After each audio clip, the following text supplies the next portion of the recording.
তার 5 কন্যাকে নিয়ে বাস করত। টুনি তার 5 কন্যাকে ভালো শিক্ষা দেওয়ার পরিবর্তে অন্যায় কাজ করার শিক্ষা দিত। টুনি রোজ তার 5 কন্যাকে দিয়ে অন্যায় কাজ করিয়ে নিত। এমনই একদিন এই দেখো, এক ঝুড়ি ডিম চুরি করে এনেছি। আরে বাহ, তুই তো কামাল করেছিস রে মা।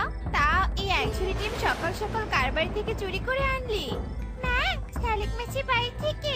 শালিক মাসির মুরগির খামারে আজ কেউ নেই, তাই সুযোগ বুঝে পুরো এক ঝুড়ি এনেছি। খুব ভালো করেছিস। শোন, এর পরের বার ডিম চুরি না করে আজ তো মুরগি চুরি করবি। বাজারে ডিমের চেয়ে মুরগির দাম অনেক বেশি, বুঝলি? হ্যাঁ মা, বুঝেছি। যা যা, এবার ডিমগুলো ঘরে রেখে আয়। আরে টুনটুন, তোর বোন তো ডিম চুরি করে নিয়ে এসেছে। এবার তুই গিয়ে ময়ূরীর বাগান থেকে কলা চুরি করে নিয়ে আয়, যা। আচ্ছা ঠিক আছে মা, আমি এক্ষুনি যাচ্ছি। আর হ্যাঁ শোন, কলা কিন্তু কাঁচাগুলো নয়, পাকাগুলো চুরি করবি। বাজারে পাকা কলার চাহিদা অনেক বেশি। ও তুমি চিন্তা করো না মা, আমি পাকা কলাই চুরি করব। এই বলে টুনটুন চুরি করার উদ্দেশ্যে বেরিয়ে পড়ে। আমার লক্ষ্মীরা এসে পড়েছিস। তা তোরা কি চুরি করে এনেছিস দেখি? এই যে আমি একটা পাখির পকেট মেরেছি। এই দেখো, এই পাখিটার পকেটে কতগুলো টাকা ছিল। ও মা গো মা, কতগুলো টাকা! দে দে, আমার কাছে দে। এই টুসি টুম্পা মা, তোরা কি এনেছিস? মা, আমরা সোনা চুরি করে এনেছি। এই দেখো মা, আমরা দুজন মিলে একটা সোনার কানের দুল চুরি করে এনেছি। কিন্তু দুঃখের বিষয় হলো, অনেক চেষ্টা করেও আমরা আরেকটা দুল চুরি করতে পারিনি। এর জন্য তুমি রাগ করো না মা। আমি রাগ করিনি রে, আমি তো আরো খুশি হয়েছি যে তোরা সোনার কানের দুল চুরি করেছিস। এভাবে তোরা একটু একটু করে একদিন অনেক সোনা গহনা চুরি করতে পারবি। আমি 5 কন্যার মার জন্য বনের সবাই আমাকে অনেক অপমান করেছিল যে আমি নাকি গরিব থেকে আরো গরিব হয়ে যাব। টুনি অট্টহাসিতে ফেটে পড়ে। এভাবেই কয়েকদিন কেটে যায়। টুনি তার মেয়েদেরকে দিয়ে আরো বেশি চুরি করাতে থাকে। একদিন ও মাই গড, কতগুলো লেবু ধরেছি। এই লেবুগুলো তো চুরি করাই লাগে। আজ রাতে আমার 5 কন্যাকে লেবু চুরি করতে পাঠাবো। যাই দেখি আর কার কোথায় কি আছে। শোন মাইরা আমার, কাকুলির উঠোনের গাছে লেবু চুরি করে তোরা উত্তরে যে একটা সবজি ক্ষেত আছে ওখান থেকে শসা চুরি করে তারপর বাড়ি ফিরবি। আর হ্যাঁ, কোনোভাবেই কিন্তু ধরা পড়া যাবে না, মনে থাকবে কথাটা? হ্যাঁ মা, অবশ্যই মনে থাকবে। তুমি একদম চিন্তা করো না, আমরা সব চুরি করে নিয়ে আসবো। এই চল চল, বেরিয়ে পড়ি। টুনির 5 কন্যা রাতের অন্ধকারে চুরি করার উদ্দেশ্যে বেরিয়ে পড়ে। আর কিছুক্ষণের মধ্যেই কালু কাকের বাড়ির সামনে চলে আসে। আর তখনই টিয়ে ওদের দেখে ফেলে আর বলতে থাকে, এই 5 কন্যা, তোরা এখানে কি করছিস এত রাতে? না মানে মাসি, আমাদের মা বাড়িতে নেই। আমরা মাকে খুঁজতে বেরিয়েছি। মাকে তোমাদের বাড়িতে গেছে? না না, তোদের মা আমার বাড়িতে নেই। দেখ গিয়ে, কার বাড়িতে গিয়ে ঘাপটি মেরে বসে আছে। গরিব পাখিরা এই একটা কাজই পারে, ধনী পাখিদের বাড়িতে গিয়ে বসে থাকতে। যত সব। এই চলে গিয়েছে, আশেপাশে কেউ নেই। চল চল, ঝটপট লেবুগুলো ছিঁড়ে নিয়ে এখান থেকে কেটে পড়ি।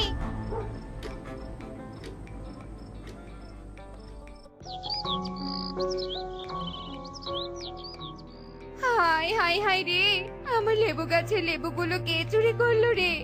কালকে রাতে লেবুগুলো দেখে ঘুমিয়ে পড়েছিলাম, আর এখন দেখছি একটাও লেবু নেই। আমার গাছের লেবু রে। কাকুলি, এভাবে কাঁদিস না, শান্ত হ। শুধু তোর একার জিনিস চুরি হয়নি, আমাদেরও হয়েছে। জানিস, আমার তো একটা সোনার কানের দুল হারিয়েছে। শুধু কি তাই, আমার বাগানের যত পাকা কলা আছে সব চুরি হয়েছে। কিন্তু এই চুরিগুলো কে করেছে? হ্যাঁ হ্যাঁ দিদি দাদারা, আমারও তাই প্রশ্ন। আমি কাল রাতে তোর বাড়ির সামনে টুনির 5 কন্যাকে দেখেছি। ওদের হাতে একটা বস্তাও ছিল। তবে কি ওরাই চুরি করেছে নাকি? কি বলছো কি? যেদিন আমার কানের দুল হারিয়েছিল সেদিন আমি টুনির এক মেয়েকে আমার বাড়ির সামনে অনেক ঘুরঘুর করতে দেখেছি। আরে, আমি ওদেরকে আমার কলা বাগানের সামনে দেখেছিলাম। তার মানে এই সব চুরি টুনির মেয়েরাই করেছে। বজ্জাত গরিব টুনি ওর মেয়েদেরকে দিয়ে চুরি করাচ্ছে। চলো চলো, সবাই ওর বাড়িতে, আজ ওকে উচিত শিক্ষা দিব। এই বলে বনের সবাই টুনির বাড়িতে চলে আসে আর রেগে মেগে টুনিকে ডাকতে থাকে। কি হয়েছে কি? হ্যাঁ, তোমরা সবাই এখানে কেন? আর আমাদেরকে এভাবে ডাকছো কেন? এমন ভাব করছিস যেন কিচ্ছু জানিস না। তোর মেয়েরা শালিকের মুরগির ডিম, কাকুলির গাছের লেবু, বিউটির কানের দুল আরো অনেকের অনেক কিছু চুরি করেছে। আমরা তোকে আর তোর মেয়েদেরকে বন থেকে তাড়িয়ে দিতে এসেছি। এত সহজ বন থেকে তাড়িয়ে দেয়া? আমার মেয়েরা যে চুরি করেছে তার কি প্রমাণ আছে? হ্যাঁ, যেদিন আমাদের জিনিস চুরি হয়েছে সেদিন আমরা সবাই তোর মেয়েদের আমাদের বাড়ির সামনে ঘুরঘুর করতে দেখেছি। ঘুরঘুর করতে দেখেছো, চুরি করতে তো আর দেখোনি। দেখি আর না দেখি, চুরি তো তোর মেয়েরাই করেছে। তোর জায়গা আর এই বনে হবে না। তুই তোর মেয়েদের নিয়ে এক্ষুনি বন থেকে চলে যা। প্রমাণ নেই কিছু না, এমনিতেই এসেছে আমাদের বন থেকে তাড়িয়ে দিতে। দাঁড়াও, তোমাদের দেখাচ্ছি মজা। যে আরেকবার বলবে বন থেকে বেরিয়ে যেতে তাকে মেরে তক্তা বানাবো। আমার মেয়েরা চুরি করেছে, দরকার পড়লে আরো করবে। তোমরা শক্ত প্রমাণ এনে তবেই বলবে, নয়তো আমার চেয়ে খারাপ আর কেউ হবে না। যাও, চলে যাও সবাই এখান থেকে, চলে যাও বলছি। বেশ, চলে যাচ্ছি। তবে একটা কথা শুনে রাখ, এই ছোট ছোট ছানাদের দিয়ে ভালো কাজ না করিয়ে অন্যায় কাজ করাচ্ছিস, তাই না? এর ফল বেশি ভালো হবে না। এখনো সময় আছে বাচ্চাদের দিয়ে ভালো কাজ করা। তোমাকে এত জ্ঞান দিতে হবে না, ভাগো এখান থেকে। টনি সবাইকে তাড়িয়ে দেয়। এভাবেই আরো কিছু দিন কেটে যায়। টুনির মেয়েরা সাবধানতার সাথে আরো বেশি চুরি করতে থাকে। একদিন, শোন রে মায়েরা, আমাদের বনের দক্ষিণ দিকে একটা পাহাড় আছে। ওই পাহাড়ের গুহায় একটা ডাইনিও থাকে। ওই গুহায় ডাইনির অনেক সোনাদানা আছে। তোরা আজ ওই ডাইনির গুহা থেকে ডাইনির সব সোনাদানা চুরি করে নিয়ে আসবি। ওই সব সোনাদানা চুরি করতে পারলে আমরা অনেক ধনী হয়ে যাব, অনেক। বুঝেছিস? হ্যাঁ মা, বুঝেছি। তাহলে আর দেরি কিসের? যা, এক্ষুনি বেরিয়ে পড়। আচ্ছা ঠিক আছে মা।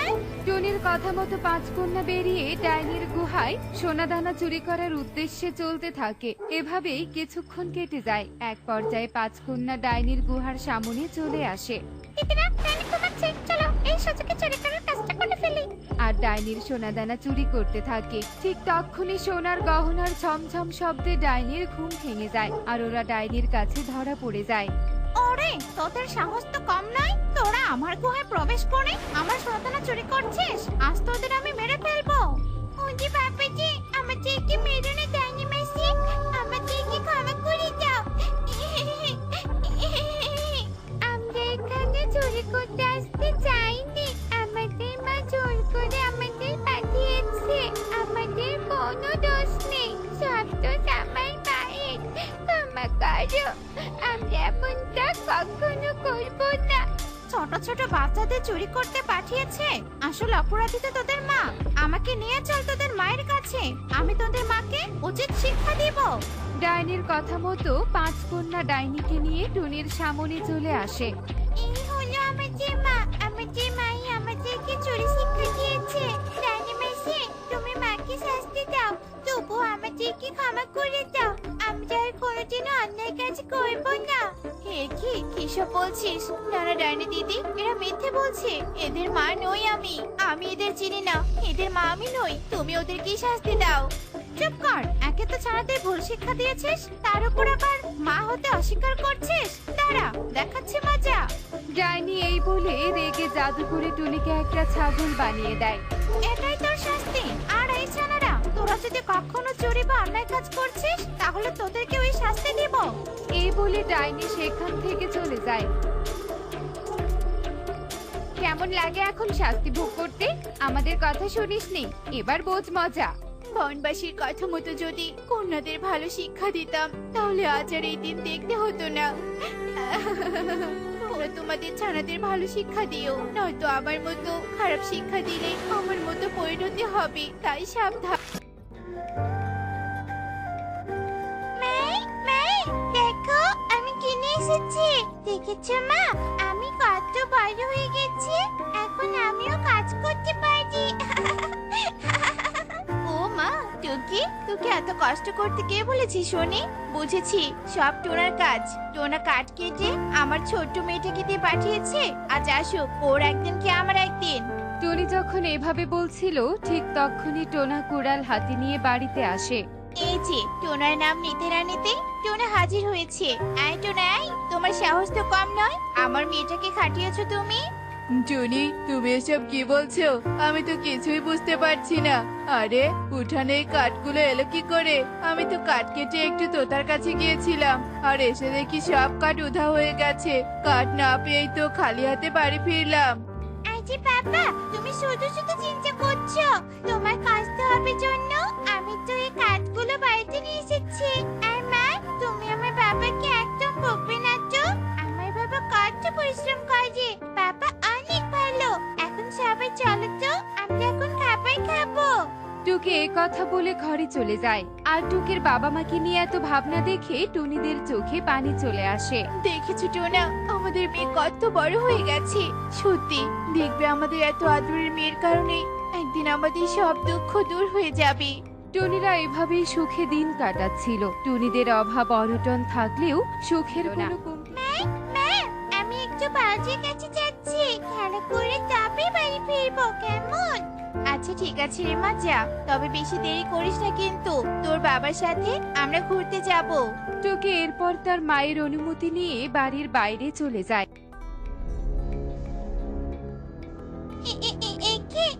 এসব আমি কি দেখছি? এই পরীটা তো অসুস্থ হয়ে পড়ে আছে। পরি, পরি, কথা বলে পরি। সর্বনাশ, পরি তো কথা বলতে পারছে না। মনে হচ্ছে উনি আর বেঁচে নেই, কিন্তু হাতে তো কোনো চিঠি মনে হচ্ছে। দেখে তো পরি। টুকি সবেমাত্র পড়াশোনা শিখছে, তাই খুব একটা ভালোভাবে পড়তেও পারছিল না। দোহাই লাগে, আমার জাদুই লাঠি দেখে লোভে পড়ো না। আমাকে এক ডাইনি মেরেছে। আমার মেয়েকে বাঁচাও প্লিজ। পাশের জঙ্গলে এক ঝোপঝাড়ে আমার মেয়েকে লুকিয়ে রেখেছি। আমার জাদুর দণ্ড নিয়ে গেলেই আমার মেয়ে তোমার কাছে চলে আসবে। টুকি আদো আদো কণ্ঠে কষ্ট করে পুরো চিঠিটা পড়ে ফেলে। সর্বনাশ, পরীকে তো ডাইনি মেরে ফেলেছে। ভাগ্যে চিঠিটা আমার হাতেই পড়েছে, নইলে যে চিঠিটা পড়ে লোভে কেউ পরীর দ্বন্দ্ব নিয়ে পালিয়ে যেত। না না, পরীর মেয়েকে আমার বাঁচাতেই হবে। এক্ষুনি আমি পাশের জঙ্গলে যাব। কে কোথায় আছো? আমাকে বাঁচাও।